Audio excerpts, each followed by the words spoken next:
¡Tienes una llamada! Mientras contestas, te voy a cantar una bonita canción de Maná. Maña, maña, pati, piti, pi.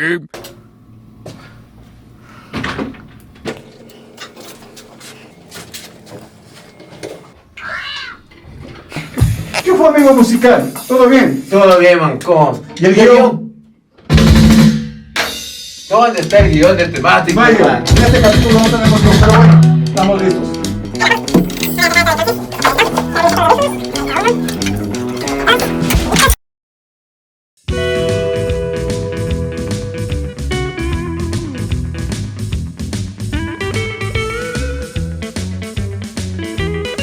Hola, ¿cómo estamos, amigos y amigas de Temáticos? Sean todos bienvenidos, bienvenidas a un nuevo episodio, un episodio especial. Este es el episodio 1530, un capítulo súper especial. Bienvenidos, bienvenidas. Jabo Core les da la bienvenida.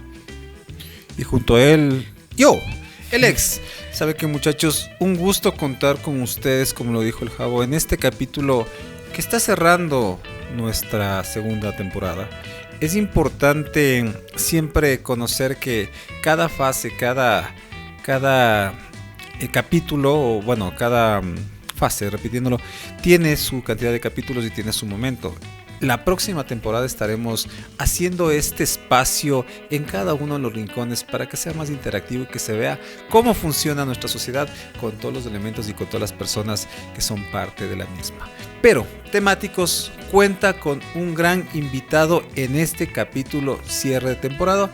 Ya lo vamos a presentar y ya vamos a conversar con él. Antes que nada, recuerden que nos encuentran en TikTok e Instagram como temáticos-uyo. TikTok e Instagram como temáticos-uyo. En Facebook y YouTube como temáticos-medio-EC. Recuerden, y muchas gracias por esos likes y esas suscripciones a nuestros diferentes redes sociales y a nuestros diferentes capítulos. Muchas gracias. Sé que muchos de nuestros anteriores participantes aquí en esta temporada, aquí en la Casa Nodriza, se han hecho ahí seguidores. Están ahí latentes, ahí están suscritos. Muchas gracias a cada uno de ellos. Y bueno, muchas gracias también a este espacio que nos ha abierto, nos ha abducido culturalmente. Y hemos estado aquí realizando esta segunda temporada. Muchas gracias a Eli. Muchas gracias a la Casa Nodriza. Muchas gracias, ¿no? Un gran aplauso a Eli y también a la Casa Nodriza. Muchas gracias. Bueno, ¿Quién nos ha acompañado durante esta segunda temporada? Un espacio diferente, un espacio cultural, un espacio de otro mundo. Sí. También llegamos gracias al auspicio de Agua Santa Bárbara. El agua en este pequeño recipiente, un extracto de salud. ¿Y a quién más agradecemos? A la persona que está atrás en producción, también acolitando, ayudando a hacer temáticos, a la trinchera creativa, doña Pati. Muchas gracias. Y por supuesto, si quieres subir tu nivel en podcast, quieres alcanzar un peldaño más, que ese podcast suene diferente, que más que Core Studio, comunícate con nosotros. Estamos aquí para apoyarte. De lleno a lo que nos trae, pues en esta ocasión tenemos un invitado. Voy a ver si es que lo digo bien. Alberto Eusebio Carcelén Carranza, 55 años, nacido en Durán. 70 años. 70 años. Nacido en 1955, perdón. Sí. Estoy bien, ¿no es cierto? Sí. El señor es un pintor, es un artista que ha tenido bastante trayectoria, pero ¿quién más para decirlo de mejor manera que el propio señor Alberto Carcelén? Preséntese. ¿Cómo le va? Cuéntenos un poquito. Vamos Bienvenido. a entrar en parte de esos años, ¿no?, de trabajo que ha tenido usted como artista. Bienvenido. Sí, primero muchas gracias por invitarme en este espacio, en su canal, y que estamos pues abiertos para cualquier inquietud, cualquier actividad que se pueda hacer. Yo soy Alberto Carcelén, artista plástico, licenciado en arte de la Universidad Central del Ecuador, la gloriosa Universidad Central. La poderosísima. Y he desarrollado, pues, he vivido del arte siempre, he desarrollado con el arte toda mi vida. Usted se graduó en el año 85. 86. 84, 85 hice la exposición. Más o menos, exacto. Sí, No, en el 83 hice la exposición y 85 se graduó. me dieron el reconocimiento el como cartón. tal. Sí, claro. Alberto, su primer llamado a pintar, ¿cómo se despierta en usted o a qué edad nace? Porque usted es más pintor, ¿no? Como tal, Sí. artista plástico, pero más dedicado al tema de la pintura. ¿Cuándo nace o cómo nace ese llamado a pintar, a crear? Todo ser humano tiene esa capacidad nacemos con esa capacidad de creación desde pequeño. Y la capacidad de la inteligencia y todo eso. Pero hay algunos elementos que se pueden ir desarrollando como también se puede ir truncando. Por lo general yo he observado que en el proceso de educación los niños se va truncando este proceso característico de la mente humana. Para mi suerte, podría decir, a mí me gustaba dibujar desde pequeño. Mi padre me comenzó a inquietar, me compraba materiales. Me recuerdo que compraba pigmentos en polvo de colores y aceite de linaza porque mi padre tenía una carpintería y esos materiales lo utilizaba para pintar los cajones de madera, ya, las rancheras que se dicen también. Entonces, y como él era conocedor de esos materiales, me compraba y me daba para que yo pinte. O sea, libremente lo podía hacer. Entonces, yo creo que una de las cuestiones importantes, y digamos, es ese espacio que él me fue desarrollando y me fue incentivando en el proceso de mi niñez, podría decirse. Y ya cuando estaba estudiando en un colegio, que creo que estaba en segundo año, me gané un concurso de dibujo. Y entonces ahí mi padre y mis hermanos me incentivaron y me inscribieron en el Colegio de Arte en Guayaquil. Yo soy de Durán. O sea, podemos decir que su mentor fue su padre. Mi padre y mis hermanos. Perfecto, muy bien.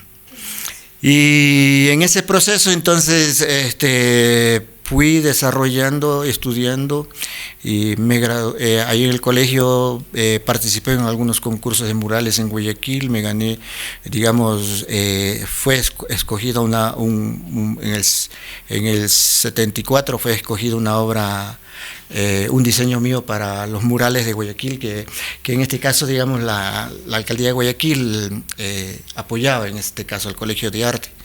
Y con eso, bueno, fue una de mis primeras experiencias, o sea, tengo una representación de esa fecha, y de ahí yo marco el asunto de mis años de trabajo artístico. Y después me inquietó más venir a estudiar a Quito, a la Facultad de Artes, y me arriesgué y me vine. Pero usted... Sí, me salgo un poco de guión y quiero consultarle. Me cuenta usted un poco de cómo fue su historia de la niñez y colegio, ¿no? Y relacionado ahorita en la actualidad, ¿cómo lo ve? ¿Cómo usted percibe? ¿Cree que en la educación, no sé, tal vez pública, es el mismo trato, artísticamente hablando o educacionalmente? ¿Todavía vemos ese tipo de materias o ya no? La educación en un sistema como en el que vivimos es una educación demasiado memorista. Es una educación que restringe, controla, ¿ya? Y entonces, y eso se refleja pues porque hay un grupo de poder que sostiene y manipula eso.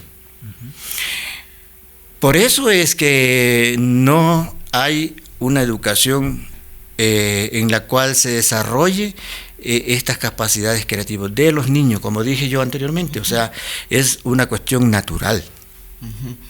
Lo que sí se hace es truncar. Sí, más que todo digo porque ahorita en el sistema público, nombro directo la música. En muchos de los establecimientos ya no dan la música, ¿no? Y hablándolo también, la música es parte tal cual como que si fuera la literatura, también se lo puede interpretar por ejemplo, de esa manera. Eso es un elemento importante. O sea, ustedes se dan cuenta de la cuestión de la no quisiera llamarle represión, pero es la cuestión del el entruncamiento de estos procesos, es que, y es a nivel internacional. En Argentina escuché que hace tiempo se había eliminado la facultad ¿cómo es? De literatura y filosofía y todo eso. Ya. ¿Por qué? Porque es una forma de anular esto. Claro, libre pensamiento. Ya, aquí, por ejemplo, en el Ecuador se suspendió lo que usted dice, o sea, antes eran las horas de recreación que hacían en las escuelas, donde los niños hacían sus presentaciones, actos así. También se eliminó en los colegios esta materia de literatura que se daban en los colegios. Ya, entonces, el objetivo es eso. O sea, más que Entonces, todo... No sé, y entonces, en este caso, las personas que tenemos la suerte de ser comprendidos y por nuestros familiares, que podría decirse, y que nos permiten y nos apoyan para seguir desarrollando estas cuestiones de la capacidad creativa, digamos, somos los que podemos ir saliendo a flote, podría decirse, ¿no? Bueno, yo básicamente se lo decía porque no es que sea tan viejo ni tampoco tan joven, ya casi estoy bordeando la sub 40 y he notado esta supresión de muchas materias como la cívica, como la ética, como la lógica, la música, y también eso quería preguntarle porque con relación al dibujo, yo en el colegio creo que recibí dibujo artístico, primer curso, segundo y tercero creo que fue dibujo técnico y olvídate, más allá de, no sé que si tal vez a los que siguieron físico matemático o no sé quién es más, pero no sé, ¿no? Mira, nosotros, digamos, en la organización de la UNAPE Nacional, la Unión de Artistas Populares del Ecuador, somos artistas populares que hacemos trabajo de cursos de las diferentes expresiones en las diferentes provincias.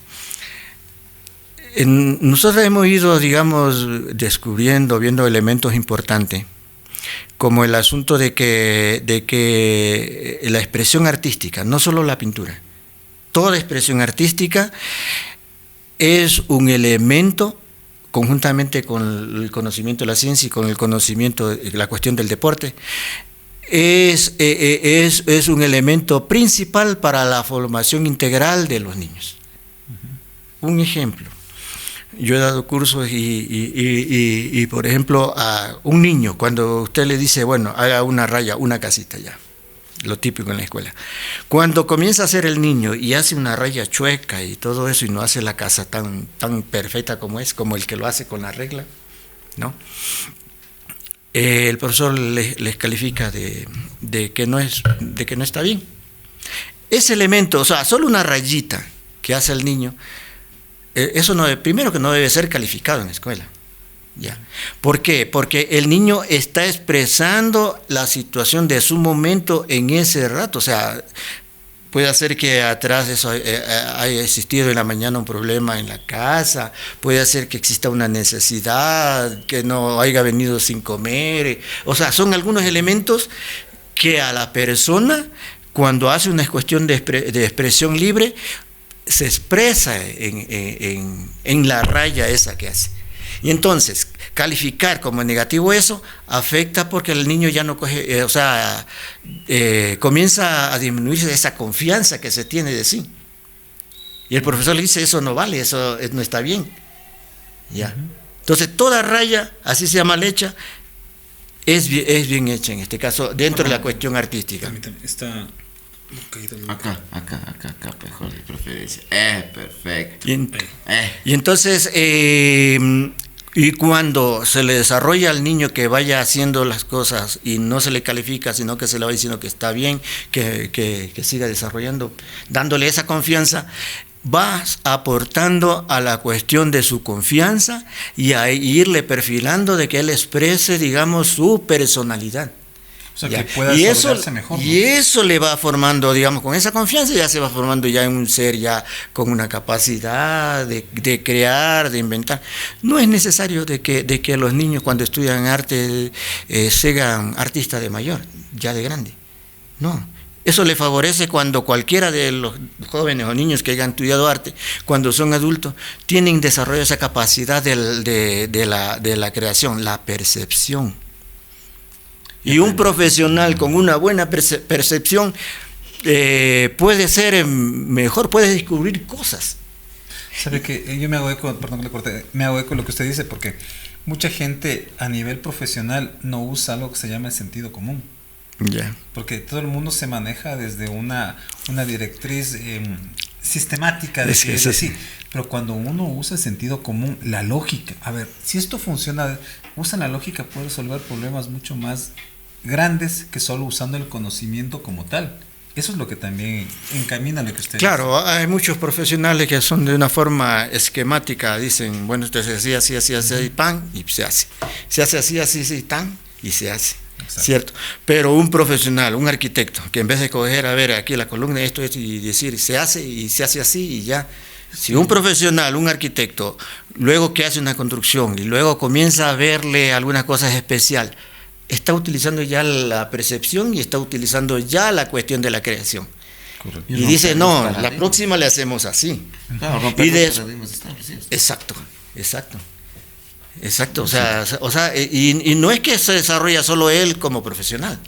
O sea, es el aporte a todo el desarrollo, en este caso, del país. Correcto. Y en ese proceso, por ejemplo, entre los médicos que tengan estas cuestiones de la percepción, o sea, que no sea el típico médico que va y le dice la consulta que tiene y tome, y váyase y tómese esto, sino que el médico que, o sea, ya cuando tiene una cuestión de creatividad, cuando tiene amor a su profesión, ¿cierto? Y usted le dice los problemas que tiene, el médico dice, bueno, recetes, y ahí cuando viene la próxima vez, le va analizando, le manda a hacer exámenes, le manda a hacer cosas, o sea, para ir científicamente viendo qué es lo mismo, qué es lo que usted tiene, ¿cierto? Entonces ahí es, digamos, porque la cuestión del desarrollo creativo de las personas y la cuestión práctica de su conocimiento científico le ayuda a desarrollar y aportar en la cuestión del desarrollo de la humanidad y de todo. Alberto, con usted hablábamos de una temprana edad, salió ya del colegio, vino directamente acá a estudiar artes a la Central.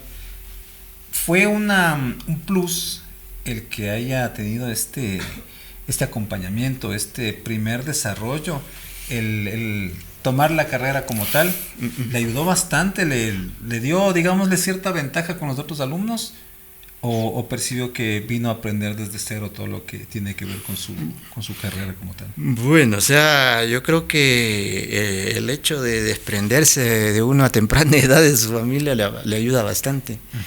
Conoce muchas cosas. Yo me vine como a los 19 ya a cumplir 20 años. Acabando el colegio un poco. Después de que quedé un año, un par de años por allá, y de ahí decidí venirme.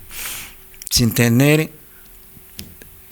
tener dónde llegar, sin tener dónde dormir. No tenía familia, nada.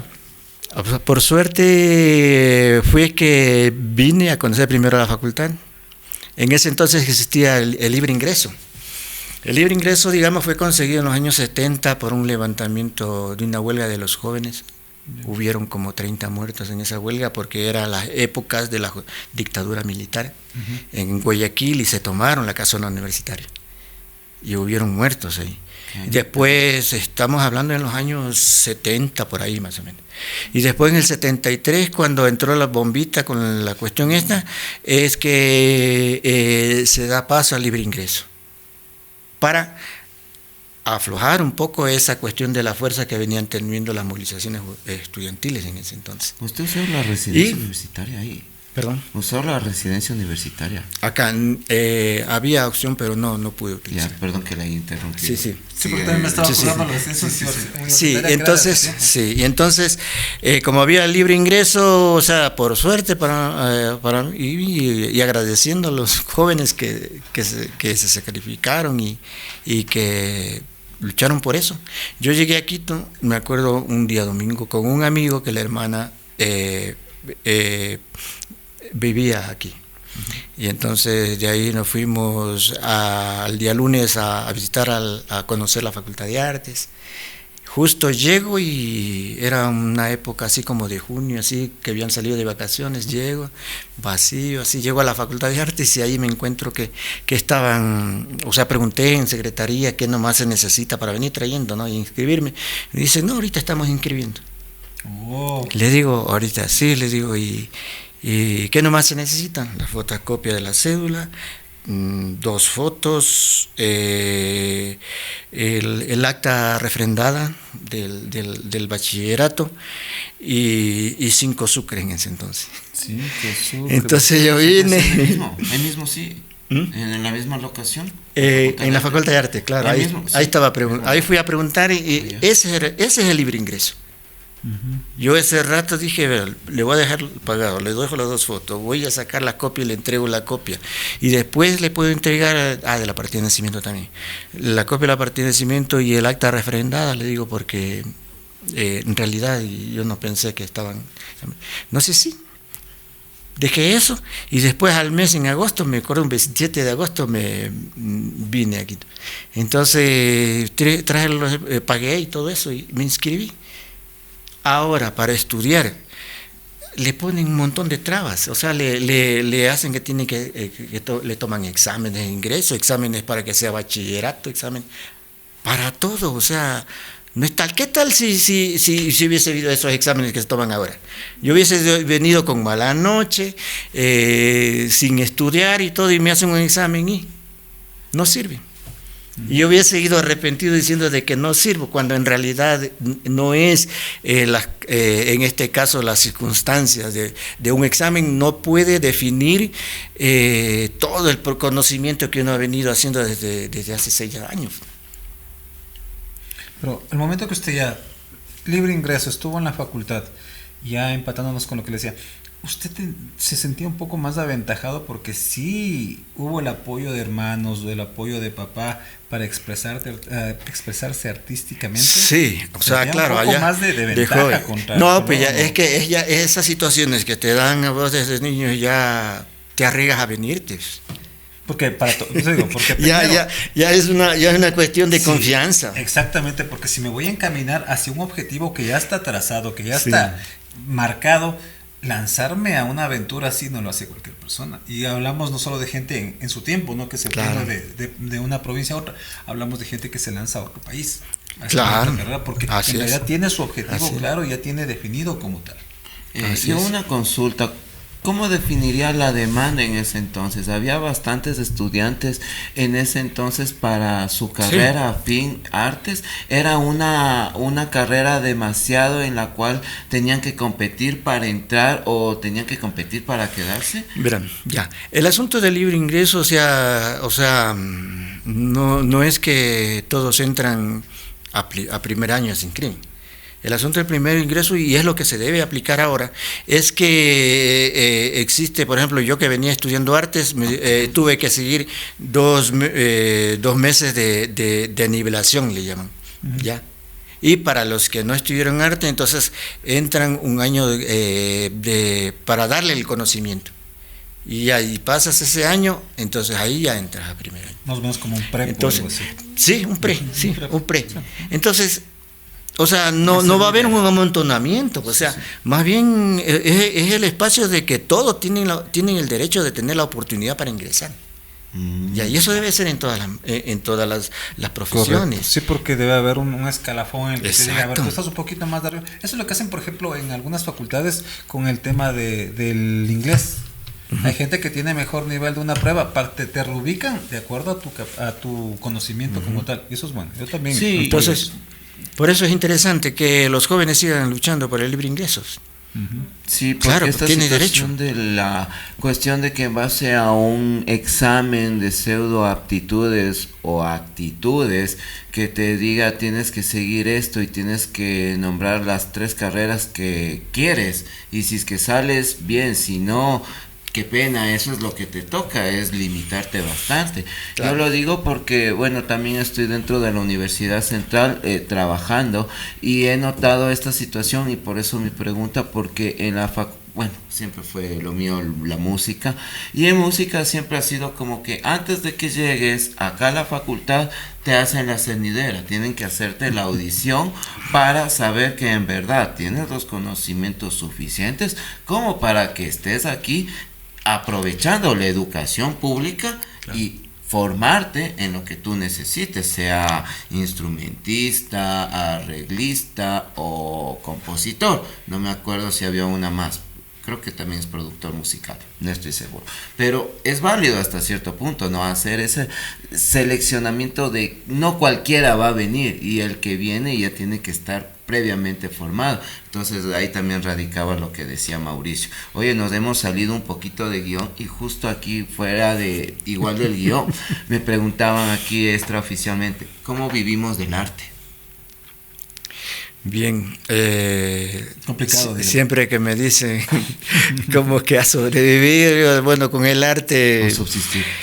o sea, con el arte realmente no se gana, pero se goza. Aquí también, en Y estos es- de los podcasts también. Entonces eso te hace tener siempre esa actitud, siempre esperanzadora, te resulta un lado, otro lado. Y entonces realmente hay muchos compañeros artistas que trabajan en otra cosa para poder seguir pintando. Y yo ventajosamente desarrollé el retrato. Porque me gustaba, o sea, comencé a dibujar ahí a todas las personas que encontraba y desarrollé en este caso la cuestión del retrato y con el retrato me sostuve y de lo que de pronto, digamos, ya iba conociendo unos otros amigos, me compraban y les vendía a que me paguen así poco en poco, de poco en poco, me pagaban cada 15, cada mes. Entonces, así es como subsistí. Y además, además de pintura, además de pintor, yo hago esculturas. Esa era mi Escultura pregunta. y grabado. Entonces se maneja por esos Entonces, terrenos. y también. sí me he hecho unos trabajos de esculturas también. Eso sí, esos fueron los que me ayudaron también en determinados momentos. Entonces, tanto entre pintura y escultura, ¿cómo usted definiría su trabajo?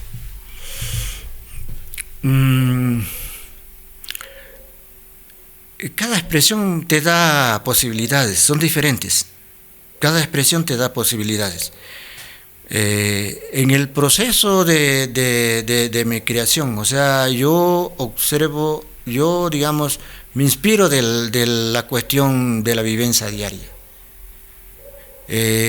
Soy un observador de las problemáticas sociales, soy un observador de las realidades y eso es lo que uno va, digamos, absorbiendo y va percibiendo y desarrollo mi obra de arte. Yo tengo, digamos, algunos cuadros con temáticas sociales. Ya. Su temática, Y- su temática también se enfoca bastante a la clase obrera. Sí. Sí, ¿no es cierto, verdad? Sí, Porque sí. estaba revisando un poco Sí. y me da bastante esa percepción, lejos de lo que digan las líneas, sino que se nota ahí se retrata como tal a esta clase. Sí. Estando en la Facultad de Artes, con algunos compañeros de ahí de la facultad, formamos un grupo de pintores de talleres que se llamaba La Huella, ¿ya?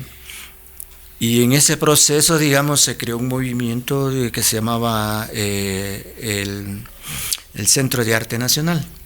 Y entonces en ese movimiento habían los músicos, no sé si usted habrá escuchado del Noviembre 15, en ese entonces, que cantaba música protesta, sí. Toda esa corriente de la música protesta vino de Chile, en las épocas de Allende, levantamientos y todo eso. Y entonces habían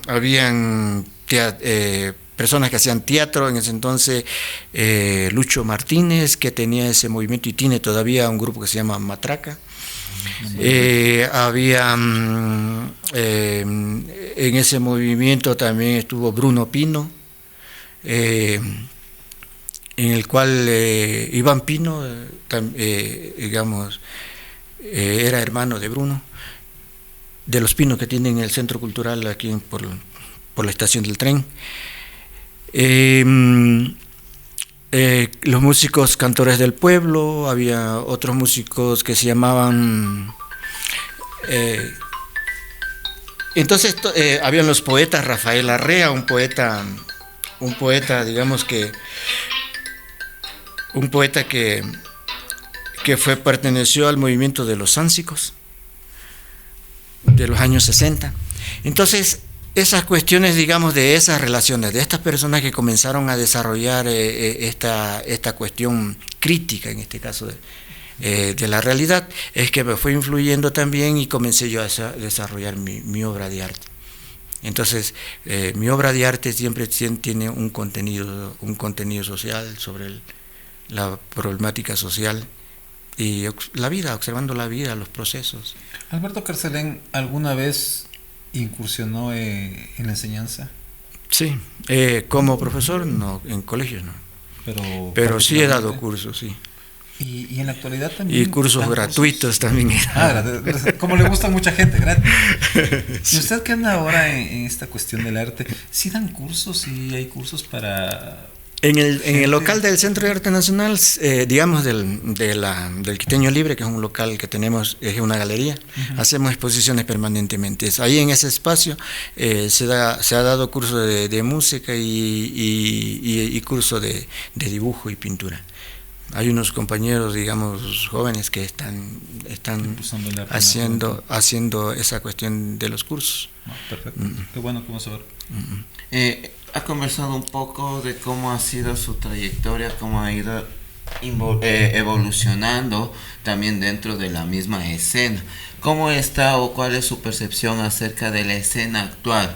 Los medios en los cuales ustedes pueden difundir sus obras, ¿hay, no hay, está más limitado el tema o no en relación a antes?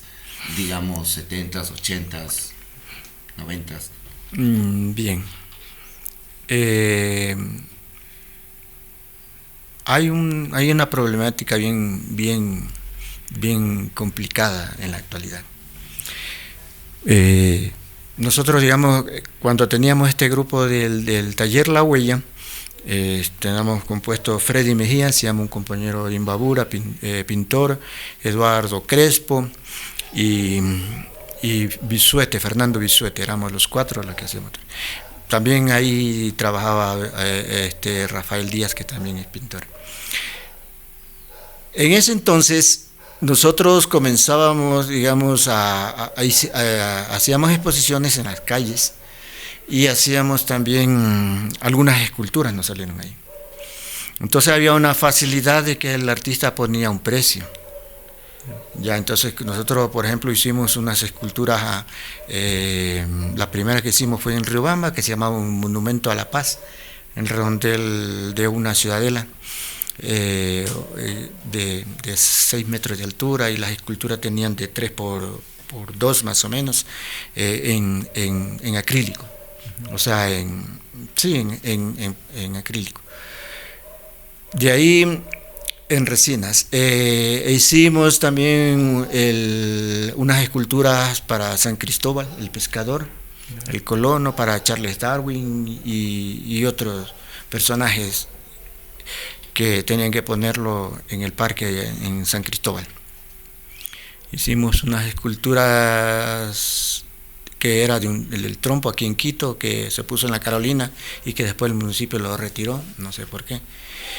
Y bueno, algunas esculturas en el cual, digamos, nos fue afianzando económicamente, porque antes se podía poner, el artista, nosotros poníamos el precio y sobre eso hablábamos. Inclusive hasta el 2000 yo hice un mural en Esmeraldas, para el municipio de Esmeralda, sobre la historia de Esmeraldas, ¿no?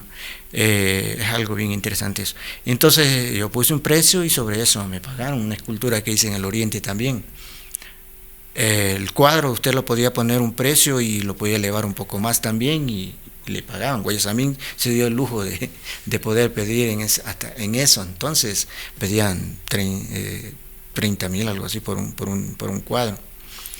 Pero en la actualidad, con esto de la economía naranja, que es una política cultural que va creando un elemento de de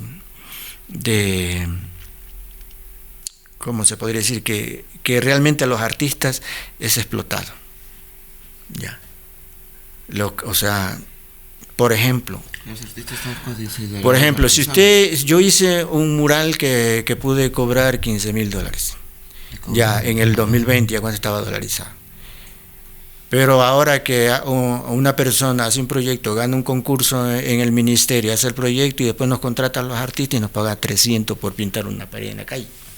Claro, el contratista se lleva la mayor cantidad de plata. Ya, esa es la economía naranja. Van creando, o sea, una situación así bien decadente para los artistas.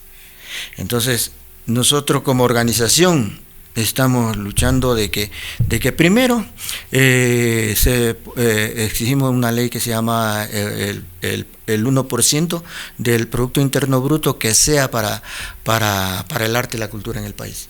Que eso vaya al ministerio, el ministerio, digamos, coge y distribuya a los GAT, que distribuya a los municipios, a los departamentos de cultura, que vaya a las casas de la cultura en las diferentes partes del país, y que entonces con eso se va a dinamizar la cuestión cultural, y que los artistas, o sea, sean llamados tanto por el ministerio, tanto por la Casa de la Cultura, para hacer las cosas. Directamente. Ya, directamente. Correcto. ¿Ya? Que también existan, que hagan proyectos los proyectistas, o sea, de eso nadie les niega, ¿cierto? O sea, que no la Casa de la Cultura no se preocupe de crear actos, o sea, mega actos de música y haciendo contratos internacionales, o sea, ¿cómo así la Casa de la Cultura? La Casa de la Cultura lo que debe hacer es organizar acciones con los artistas, o sea, ellos no pueden, o sea, no debieran de estar contratando y haciendo megas actos la Casa de la Cultura. Entonces, hay elementos como ese que en este proceso, digamos, de la organización de la UNAP vamos analizando y vamos planteándolo para ir creando conciencia en los artistas, que además de disfrutar, de hacer el arte, lo que hacemos nosotros, o sea, nos sirva, digamos, para crear un espacio, digamos, crear una ley. O sea, conjuntamente, si nos unimos, podemos lograr algunas cuestiones. Otro de los retos que también creo que todos los artistas debemos asumirlo y contrarrestarlo es esta situación de nosotros igual consumir lo que nosotros estamos haciendo, realizando, lo que están haciendo otros colegas artistas, ¿no? Eso es importante y ahí viene desde la misma educación, como hace rato lo estábamos conversando, que desde la misma escuela estamos percibiendo que es desde la línea que no, y si es que la catalogamos o no, si le ponemos un número o un precio o una evaluación, una calificación. Entonces es como que ahí estamos limitándolo, ¿no? Exacto. Pero entonces nosotros debemos aprender a apreciar este tipo de artes. Otra limitante u otro obstáculo el cual tenemos que sortear dentro de la pintura. O sea, siguiendo la línea de esto mismo de la política de la economía naranja, o sea, en este caso en la pintura, yo, digamos, salí al Parque Elegido a exponer y también era un espacio, ¿no? que uno podía vivir del arte, ¿no? Pero ahora está bien difícil. Le consulto, Yo ¿sale conozco elegido compañeros, en la actualidad ya no. ¿Tuvo algún Sí. problema, conflicto tal vez con el municipio, tal vez por esa situación, ¿no? ¿Alguna anécdota? Correteado por los policías. Al inicio sí había sucedido eso. Yo me acuerdo cuando estaba en la Facultad de Artes en el 69, hubo un llamado para hacer una exposición, no salían todavía ahí en el parque, en el 79 más o menos, sí. Y salimos a exponer ahí en el parque. Después ya se quedaron algunos saliendo y yo ya no salía porque yo era alcanzado, pues, logré conseguir trabajos de 6 horas, desde 10 a 4:30 para de trabajo. Trabajaba en imprenta, sí, en una imprenta haciendo dibujos, diseñando. Trabajé para la guía telefónica. Entonces yo hacía los dibujos para los vendedores iban y vendían la página amarilla y me traían, entonces yo hacía el arte final y entregaba. Entonces, y eso porque era bien hábil para dibujar, ¿no? Y entonces eso me favoreció bastante. Entonces yo trabajé así y con eso de que trabajaba de 10 a 4:30, porque las clases eran de 7 a 10 práctica. Y entonces yo ya hablaba con los profesores diciendo que estaba trabajando y todo eso, y sí me daban chance de salir antes. Hay otros que daban clase a las 9, así ya alcanzaba, pero otros que daban hasta las 10. Hablaba y sí, o sea, ¿para qué? O sea, suerte, pupilo de un profesor de pintura que me decía, ya vaya. Claro. Y sábado y domingo hacía los trabajos de clase y todo eso. Alberto, para usted, ¿cuál fue la mejor época, la época que le dio mayor satisfacción de todo lo que ha vivido usted? Yo creo que todo momento te da satisfacción, todo momento, o sea, el ser humano debe de vivir la vida tal como la ve, tal como la tiene, ¿cierto? Te permite analizar y desarrollar cosas e inclusive luchar por cosas, ¿ya? Pero hasta en eso hay que disfrutarlo. Los momentos de Claro, vida son diferentes, ¿no? Sí, claro, o sea, por ejemplo, yo he salido con esto del 1%, o el momento que hubo la cuestión del IVA, ¿cierto? O sea, salía con la pancarta de no al 1% del IVA, cuando habían las marchas, y ahí se jode también. Oiga, desde su perspectiva, ya como artista, viendo los avatares de lo que es el arte, ¿no? Las subidas y bajadas, ¿alguno de sus hijos heredó la pasión, el gusto y está encaminado o está bien? ejerciendo? O sea, realmente, o sea, vivir del arte siempre ha sido difícil. Yo he hecho todos los esfuerzos, o sea, me iba de fiesta en fiesta, salía en enero, febrero, me iba a Ambato, marzo, abril, digamos a Riobamba, a las ferias, a hacer retratos, llevando cuadros para vender. Abril, mayo, junio, julio en Guayaquil, el 25 de julio, Las Peñas.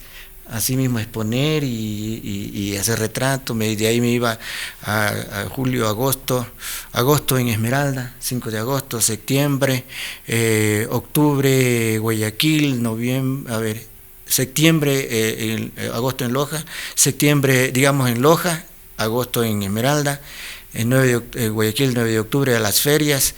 Y a veces salía a Loja, me iba venía por Machala, a la feria de banano, me quedaba en Guayaquil y llegaba al mes y medio, 2 meses a la casa. Pero unas maratónicas, ¿no? Pero que sí venía. ¿Qué era sí, el tour gastronómico? Venía cargado. Sí, mandaba ahí. Entonces, o sea, disfrutaba, vivía, hacía lo que me gusta. Y a mis hijos, digamos, viendo todo ese proceso duro, y bueno, y no es tan duro porque al final hace lo que te gusta. Claro. Entonces, yo a mis hijos les enseñé a dibujar, ellos saben dibujar, ellos tienen esa capacidad creativa, porque desde niños mismos les hacía hacer cosas. Cuando pintaba por ahí una tela, les hacía que también manchen, o sea, sí, a todos. Y tienen esa capacidad bien interesante, ¿no?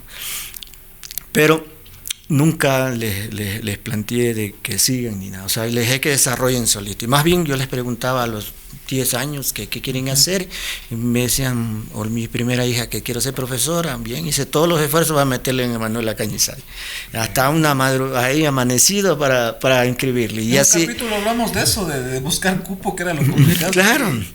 Y entonces,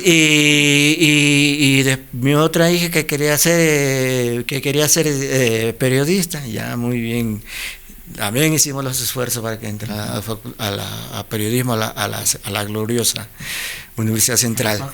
Y de ahí mi otro hijo que quería seguir computación, porque ya en el 2006, 2007 ya se manejaba esto. Entonces, también, para que no me quejo, o sea, de una u otra forma hice los esfuerzos suficientes para que ellos sean unos profesionales y desarrollen las cosas que les gustan, que eso es lo que para mí, digamos, me vale más, o sea, me valió más tener la experiencia de saber de eso.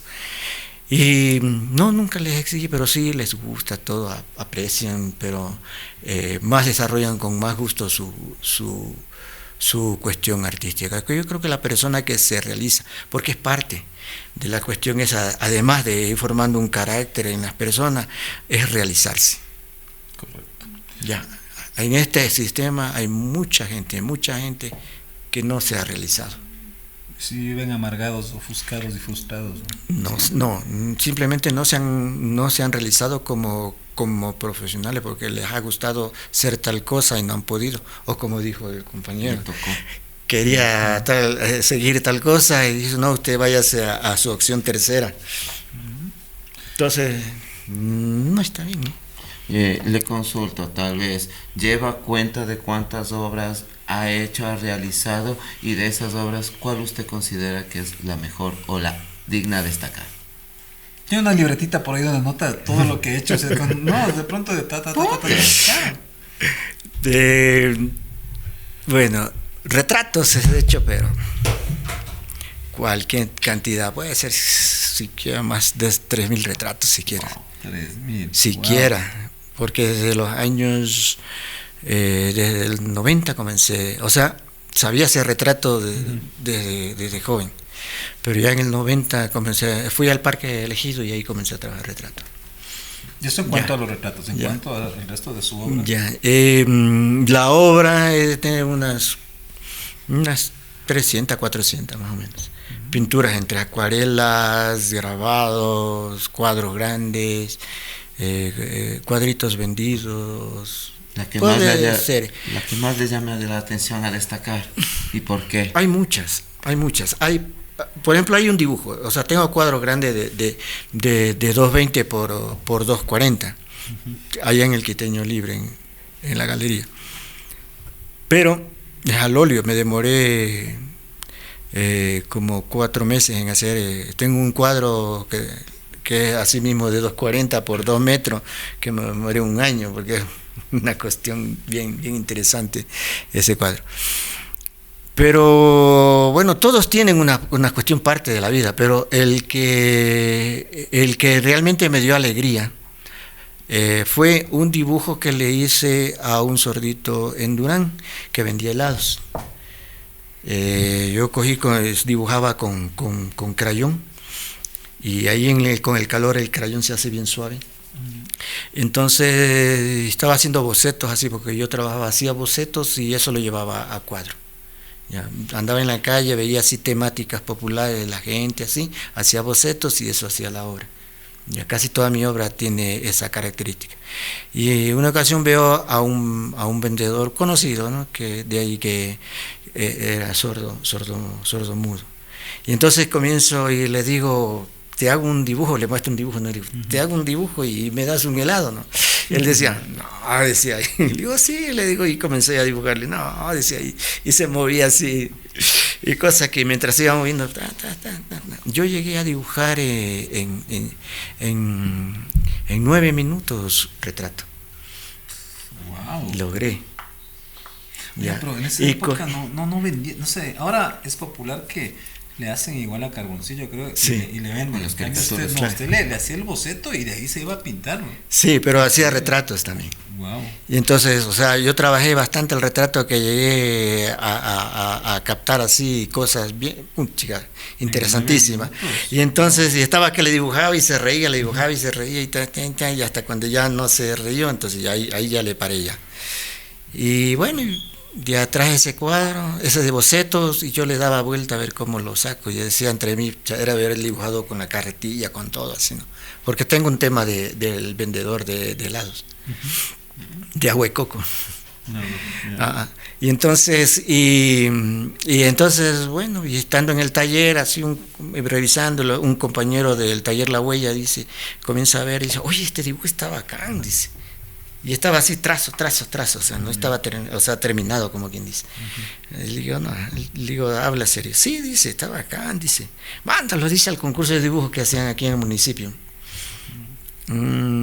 Ya, pues le voy a trabajar un poquito, le digo. Y así le determiné un poquito la expresión de los ojos y algunas sombras que faltaban. Pero no lo acabé, sino que así lo dejé trazo. lo mandé al municipio y enmarcado y todo, y ahí después que viene la novedad de que me había ganado el primer premio de dibujo a nivel nacional, le digo, no, ¿qué? Sí, dice, chica, y voy a ver y todo, y ya me llaman, y nos fuimos a retirar entonces es el cuadro que uno lo hace solamente por la cuestión del momento, por la cuestión de tener una satisfacción, por la cuestión de ver el esfuerzo que hace esa persona para sobrevivir y ese momento de alegría de esa broma que resultaba. Y entonces es la vida la que se capta. Y en ese proceso la expresión de los ojos, o sea, un retrato, uno le coge la expresión de los ojos, tiene todo. Wow. Con toda la experiencia que ahorita nos estás compartiendo, ¿tú crees que hay un horario perfecto para desarrollar ese trabajo? ¿Alguna hora? La creación, no. Llega la hora como un Llega un atacazo momento, está artístico comiendo y estamos ahí. Claro. Le dio ganas de... Se le vino, se muere. Lo que sí sucede es que uno va desarrollando un trabajo y va dibujando, ¿no? Ya. Por ejemplo, hay obras que te puede salir al rato. Entonces uno está trabajando y el hecho, o sea, lo importante es trabajar, hacerlo. Entonces está pintando así, cuando de repente, bueno, en mi caso era por los bocetos, cuando de repente comienzo a descansar y comienzo a revisar y veo un boceto y digo, no, pues este boceto me representa esto y puedo coger, y lo cojo y ese rato comienzo a bocetear, a sacar y a pintar y lo adelanto lo que más puedo para continuar la otra obra. No avanza. Ya, hay cosas que salen así. Al rato, o hay cosas que te coge a la madrugada, estás durmiendo y de pronto se te quitó el sueño y se te vino una idea en la cabeza y te levantes al ratito, coge el papelito y ya ahí lo dejo para mañana seguirle racionalizando.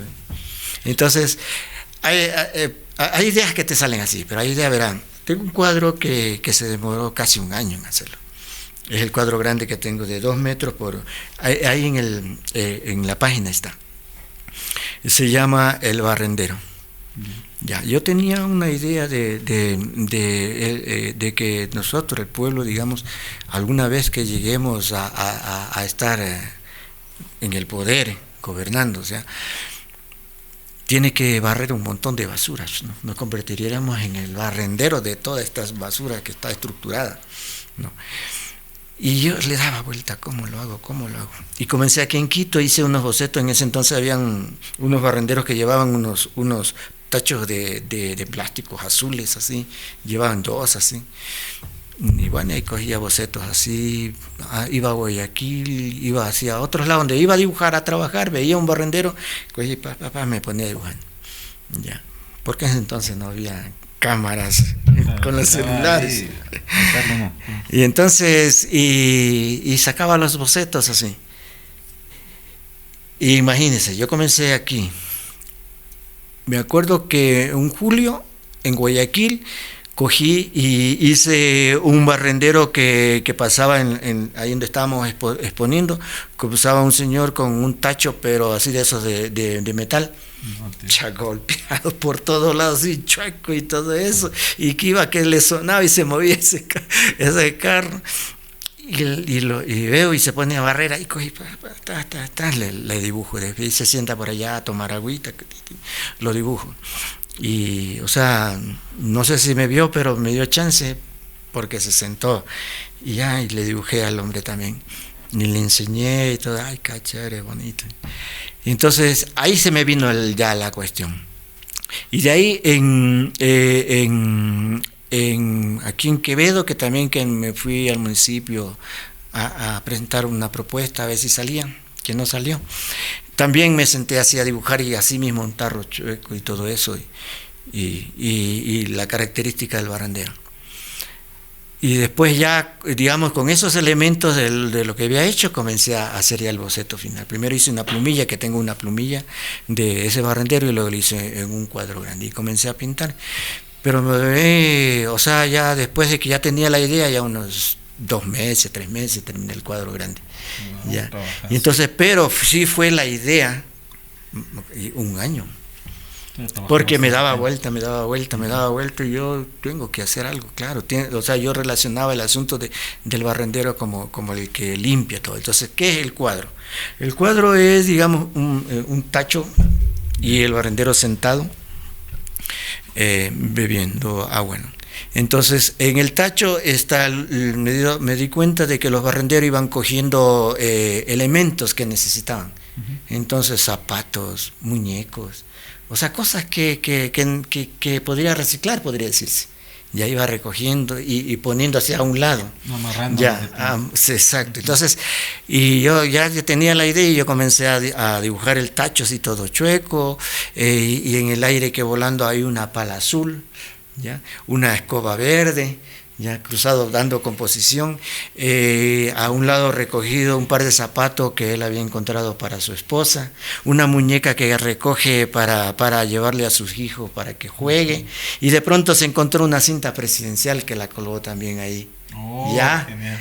Y entonces ya una vez estando en el poder, solamente se sentó a beber vasos de soles. O sea, la representación de todos los elementos es genial, es genial. Eso lo ve en la página. Tengo una página, albertocarcelen.com. Ahí están la mayoría de mis cuadros. Hay otros cuadros que todavía no están colgados ahí. Alberto, usted que ha recorrido algunas provincias en su trajinar como tal, ¿cuál es hablando ahí un poco de otros elementos que tienen que ver con el artista? No sé si es que usted lo pueda compartir, ¿no? ¿Cuál cree usted que es el mejor trago que ha probado? ¿En qué lugar? ¿En qué provincia? Porque el artista, lejos de todo, también tiene su lado bohemio, su lado alegre, ¿no? ¿Cuál es el mejor trago? Yo en este lugar he probado el mejor trago. Bueno, los amigos y compañeros que me conocen saben que yo no bebo, bueno, no bebo mucho, pero sí, el rato que hay, digamos, una cuestión entre amistad, sí, normal, ¿no? A su límite.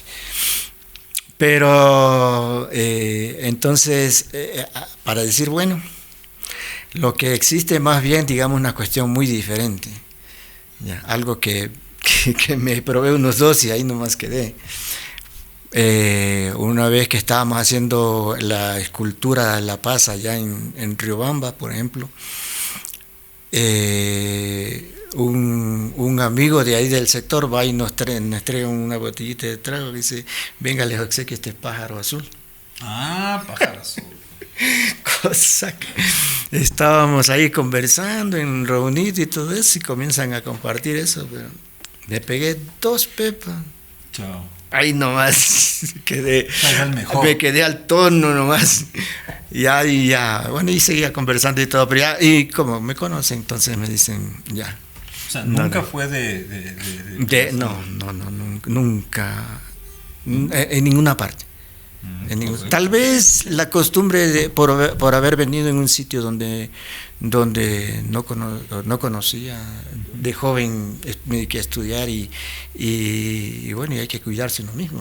Tal vez por eso puede ser esa característica que, como dice, de ahí cuando estaba con las amistades, con los compañeros de la pintura en sitios, sí, pero hasta un límite. Le consulto, tal vez el objeto que usted mejor haya conservado o aún conserve. Un recuerdo. Recuerdo. Objeto. Bueno, mi hermano era marino mercante. Digamos, cuando supo que yo estaba estudiando acá en Quito, que me había venido, él me traía unos tubos de óleos buenos, y una vez me obsequió una lámpara. Estoy hablando en el 77-78. Ya esa lámpara todavía la conservo. 40 años, más o menos. Wow. Ya, tengo que cuando vivía en San Juan, en el cuarto donde yo arrendaba, tenía un reverbero y 2 ollitas y unos platitos, unos vasitos. Y en una de las clases que me decían que tenía que pintar un cuadro y y yo no podía acompañarles porque era de ordinario que el profesor los llevaba a cualquier sitio donde había paisaje. Y entonces yo le propuse de hacer un interior, alguna cuestión, me dijo, sí, no hay problema. Entonces yo pinté la cocina donde yo tenía. Entonces ahí está el reverbero, ahí están las ollitas, están así, pero la repisita, pero así una cuestión muy así fantasmagórica, tiene una cuestión bien especial de ese cuadro. Cosa que sí, de queroseno, gasolina se le ponía. ¿Gasolina era? Porque Sí. queroseno habían unos... Sí, habían otras de queroseno. Y tengo el reverbero y tengo el cuadrito. Wow, entonces le queda espectacular. Claro, porque ahí trabajaba sábado y domingo. Cuando, digamos, descansaba, me encerraba a estar haciendo las cuestiones que tenía que llevar a la facultad. ¿Coleccionista de algo, tal vez? Bien, lo que a mí me ha fascinado la cuestión de la cuestión de la de las vasijas de barro antiguas, la arqueología. Entonces, por ahí tengo una figurita pequeña de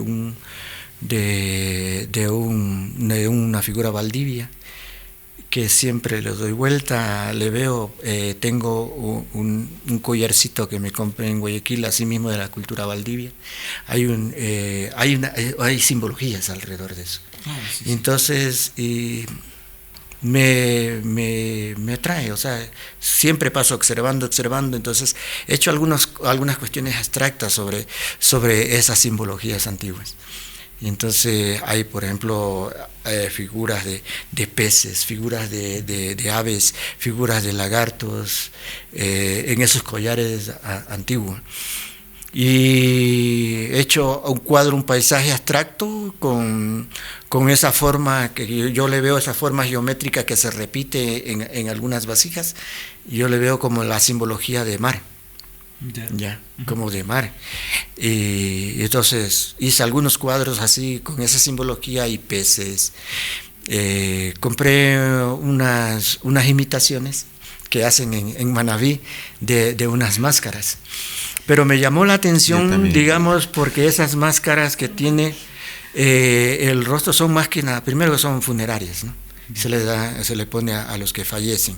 Pero me he visto observando algunas máscaras de barro, de que tienen en la parte de arriba algunos dibujos, algunos trazos diferentes. Entonces vi en uno que tenía esa simbología ya de agua, ya. Tenía un sol, tenía por ahí un ave y abajo así algo que simboliza las redes. Ya. Y entonces, claro, o sea, te da a entender de que fue un pescador, ¿no? Y entonces, y sobre esa simbología yo he comenzado a hacer algunos retratos, así mismo con simbologías. Ya dando otro contexto. Sí, claro. Entonces, y viendo los danzantes, por ejemplo, los danzantes de Pujilí, los danzantes cargan, digamos, son otros danzantes. Peligrosos esos que hacen danzar, pero...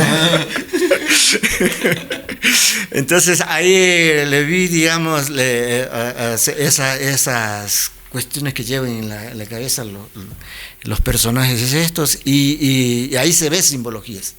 Pero ¿qué ves ahí? Ahí ves muñeca de plástico, ves focos, ves espejos, ¿no? Ves la representación que le ponen así con paja de colores, la representación de los poderes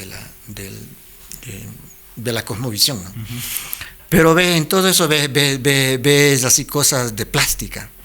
Y entonces una vez analizando digo, no, pues, y la máscara que se ponen es de una máscara de un blanco, con bigotito. Ya. Y entonces, claro, yo digo, entre mí se están burlándose de los blancos. Y eso lo han hecho siempre, o sea, el blanco que solamente tiene esa cuestión de fantasía, de todo puro plástico, puro espejismo, puro. Eso es lo que dice, para mí, eso es lo que dice lo que dice esas simbologías. Y entonces, coincidiéndole con lo que ya había Otro visto. que era más profundo. Claro. Pues sí, no, o sea, una comparativa interesante de cómo una cosa tiene más significado, más valor, más esencia, y el otro simplemente es algo superfluo, es una representación, una charada para la gente. Y es que dentro de la cuestión esta de los indígenas en la expresión cultural hay ese elemento que tiene esa dualidad de conceptos, ¿no? Que para uno, que un mestizo ve y dice, oye, qué chévere, con danza y todo, ¿no? Superficialmente, ¿no? Exacto. Pero para ellos tiene ya otra expresión. Es una conexión mucho más fuerte con Cada una de las expresiones expresiones culturales que vamos nombrando, incluido también el Paseo del Chagra, incluido también el desfile de la Mama Negra, cada uno de ellos tiene pues sus expresiones culturales, y no solo hablamos desde desde la visión mestiza, sino desde su cosmovisión, ya los mismos que han empezado a hacer este tipo de, lo dijo de la mejor manera, en modo de representación, de burla de esta situación, de todo lo que ha conllevado la presencia española aquí en el mismo espacio. Algo tú adicional. Porque ¿Cuál es la mayor cantidad de sucres que ha ganado con una de sus obras? en Que Sucre. dice, wow, qué espectacular. En Sucre, hijo de Qué pucha. duro, en Sucre. Sucre. Es que Sucre es otro idioma. Claro, no estábamos hablando ya de millones. Claro, Claro, un pantalón te comprabas en 10 millones. claro. Pero ¿cuál ha sido la Claro. obra que dice, a ver, en Sucres, que me llegó y dije, que no creo todo lo que saqué con esta obra? Bueno, en Sucre sí vendí algunas obras, pero así como decir ahorita, ¿qué será? Como decir ahorita vender en 7,000, así, $7,000. más o menos, unos cuadros. De más que todo que tenía estas concepciones indigenistas. Otro cuadro que representaba, por ejemplo, yo tenía un cuadro donde era un río, o sea, una cascada. Ya, una cascada, al fondo había una montaña y que era la forma de una mujer, ya, la montaña, y el seno era un nevado y un colibrí, digamos, ahí, digamos, alimentándose del seno, ¿no? ¿Ya? Y una cascada que salía de entre las partes del pelo de ella, salía una cascada y se convertía en un río blanco, y en el río blanco van apareciendo personas en movilización. ¿Ya? Entonces ese cuadro también lo vendí así más o menos. Impresionante. Sí. O sea, claro, la importancia es que se iban conectando, ¿no? Algunas cuestiones así que de imaginación, cuestiones de la representación del el valor del movimiento, de la lucha de los pueblos, en defensa de la naturaleza. Esa era la característica. Y hablando ya prácticamente para cerrar el espacio de temáticos, cuéntenos un poco de exposiciones, obras, futuras exposiciones, cómo está el tema de su trabajo, en redes sociales, cualquier link donde puedan ver lo que ha hecho usted y en vivo lo que está haciendo, la puesta en escena para la gente. Bien.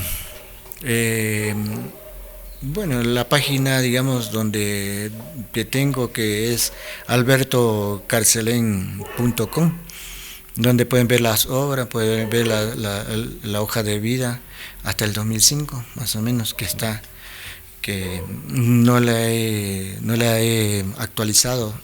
O sea, tengo otras exposiciones colectivas, exposiciones individuales, y más que todo, digamos, con el movimiento de la Unión de Artistas Populares del Ecuador, digamos, las exposiciones colectivas que he realizado es más bien para incentivar a la generación, a la nueva generación. Incentivarlo, digamos, de que el arte no solamente es una cuestión, sí, puede pintarse para vivir, o sea, está bien, ¿no? Pero también hay que crear, digamos, elementos, creaciones que marquen una historia, que marquen un contenido y que realmente, digamos, esa obra va a prevalecer cuando lo enmarcas en un momento adecuado donde ha sucedido cosas. Perfecto. ¿Tiene ahorita en exposición? En el Quiteño Libre tengo algunos cuadros de exposición. ¿Cuál es la ubicación? Es en la calle Arenas, O326, aquí en Quito, ¿no? Y Vargas, es la calle que sale al Colegio Mejía. No, perfecto, perfecto. Entonces, eso en el tema de dónde pueden encontrar su obra y todo, y también la exposición. Alberto, gracias por compartir con nosotros este espacio. Nos ha quedado muy corto el tiempo para poder hablar de otras cosas gracias. dentro del guión que nosotros Nos salimos de guión Sí. total y nos quedaron, hay muchas Y preguntas nos quedan un flotando, montón. man, sí. Queremos hacerle Gracias. la cordial invitación para en otro capítulo justamente conversar un Sí, poco seguir. más de otro tipo de vivencias, porque todo el arte está plagado de muchas anécdotas que no las pudimos topar en su detalle ahora, pero esas cosas nutritivas, ¿no? Como lo que hablamos de la universidad, que tenga libre acceso, valores, cosas. Nuestro programa se caracteriza principalmente por eso, por ser un vistazo a la nostalgia, a las cosas bonitas de otras épocas, bonitas, buenas, malas, etcétera, pero que marcaron nuestra vida y que nos formaron como seres humanos, hombres y mujeres, y que nos encaminaron para poder estar en ciertos lugares, hacer ciertas actividades. Entonces, le comprometemos para en otra ocasión poder conversar un poquito más de esa parte más anecdótica y también del trabajo que usted lo viene realizando durante más de, ¿cuántos? ¿70 años? De edad, ¿no? De obra, edad, ¿no? 70 años, sí. Y de trabajo artístico, 50 ya más o menos. Claro, es difícil, digamos, decir todo lo que se ha vivido en 50 años en una hora, en media hora. Correcto, y sobre todo plasmarlo, condensarlo, porque mientras vas hablando de una cosa te va saliendo otra y bueno, el tiempo es escaso. Y sí, yo creo que la próxima podríamos, digamos, puede ser allá en el espacio con los cuadros ahí Perfecto. porque hay porque una cosa es conversar y el público solo escucha, pero otra cosa es que vea el trabajo y ahí va viendo, digamos, cómo es que se ha ido procesando el desarrollo y el proceso, ¿no? Creativo, que es una cuestión muy hermosa que... Sobre todo la atmósfera es diferente, se siente el arte. Entonces, quedamos al pendiente para en la siguiente temporada. Alberto, le queremos agradecer por esa predisposición, esa apertura para estar en la sala y conversar un poquito más de estos temas, lo que nos apasiona, que el arte nunca pasará de moda como ciertas cosas porque está enraizado en lo que es nuestra vida como tal. Esto fue Temáticos, llegamos a ustedes gracias al auspicio de La Casa Nodriza. Un espacio que te abduce culturalmente hablando. También hemos llegado gracias a Agua Santa Bárbara. la salud de la naturaleza embotellada en esta, redundando, pequeña botella. Y también adicional un agradecimiento especial a quien hace posible este episodio, quien está tras controles, la trinchera creativa. Muchas gracias. Muchas gracias. Y si quieres subirle a tu podcast a otro nivel, recuerda que cuentas con Core Studio. Comunícate aquí con los temáticos para subirle, darle más estilo a todo lo que hagas que tenga que ver con podcast. Esto fue Temáticos, muchachos, gracias. Espérame. Síganos a través de redes sociales, tanto como en Facebook y YouTube como Temáticos-S. Muchas gracias por su suscripción y por su like. Y Mientras que en TikTok e Instagram estamos como Temáticos-Huyo. Instagram y TikTok como Temáticos-Huyo. Ahora sí, nos fuimos, gracias, nos vemos la siguiente temporada. siguiente Con temporada. otro apasionante y nuevo capítulo y siempre Nuevo con invitado espacio especial. también, ¿no? Muchas gracias, eternamente agradecido aquí a la Casa Nodriza, quien nos ha albergado, nos ha abducido aguantado estos 15 capítulos, 15 largos episodios. Peludos. Muchas gracias Complicados. por soportarnos eternamente. Sobre todo a agradecido. usted. Sí, a mí sí me aguantan bastante. Entonces, De verdad, muchas gracias. Hasta el próximo episodio. Próxima temporada.